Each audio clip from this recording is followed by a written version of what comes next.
गजा piece board की हिमायत के फैसले में पार्लियामेंट को नजरअंदाज क्यों किया गया। अस्सलाम वालेकुम ख्वातीन हज़रात, में हूँ अज़मतुल्लाह औक़ाफ़। ख्वातीन हज़रात, जिस तरह आपको पता है कि वज़ीर आज़म शहबाज शरीफ ने कहा है कि काबीना की इजाज़त से गजा पीस बोर्ड में शमूलियत की है। अब आपको बताता चलूँ कि कैबिनेट के प्रीमिसेस पार्लियामेंट है, यानी अभी तक देखने में आया है कि जब भी इंटरनेशनली इस तरह के इक़दाम उठाए जाते हैं तो उसके ऊपर पार्लियामेंट में बहस हो जाती है और उस बहस मुबाहिसे के बाद एक फैसला लिया जाता है। उसके बाद फिर हिमायत या मुखालिफत की शक्ल में इक़दाम उठाए जाते हैं।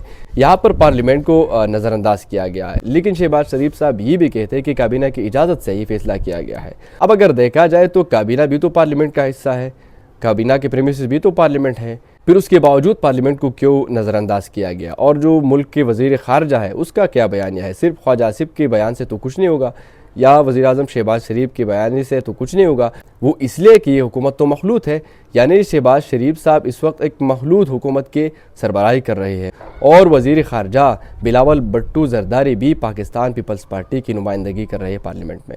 अब ये सब जानने के बावजूद पार्लियामेंट को क्यों नज़रअंदाज किया गया। क्या हुकूमत के इत्तेहादी जमातें इस फैसले की मुखालिफत करते थे, वो इस फैसले के खिलाफ थी, इसलिए पार्लियामेंट को नज़रअंदाज किया गया। अगर नहीं तो फिर इस फैसले पर पार्लियामेंट में बहस क्यों नहीं हुई। माना कि हुकूमत मखलूत है, लेकिन फिर भी 2/3 मेजॉरिटी तो है, फिर उसके बावजूद पार्लियामेंट को नज़रअंदाज करना ये इस बात की तरफ इशारा है कि हुकूमत इत्तेहादी नाखुश है। यानी ये हो सकता है, माना कि अभी तक तो वो लोग खामोश है, वो लोग इस वक्त बात नहीं कर रहे जितनी भी इत्तेहादी जमातें हैं हुकूमत की।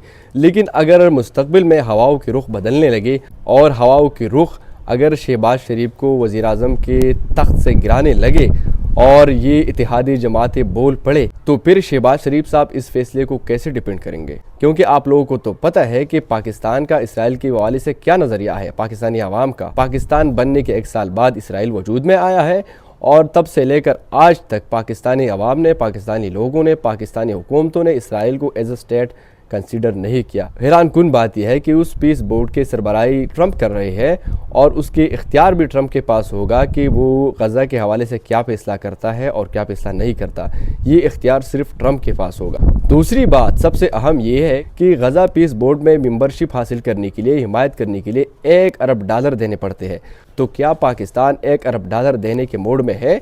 पाकिस्तान अदा कर सकते हैं, क्योंकि पाकिस्तान ने तो खुद सऊदी अरब से $2 अरब कर्जा लिया हुआ है और IMF से कितना कर्जा ले चुका है, उसके कर्जे पर कितनी सूद की किस्तें अदा करने पड़ते हैं।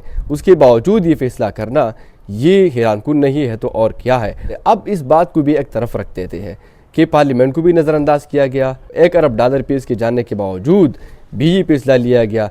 वो तो ठीक है, फैसला हर हाल में हुआ, हिमायत की गई, हर हाल में हिमायत की गई, लेकिन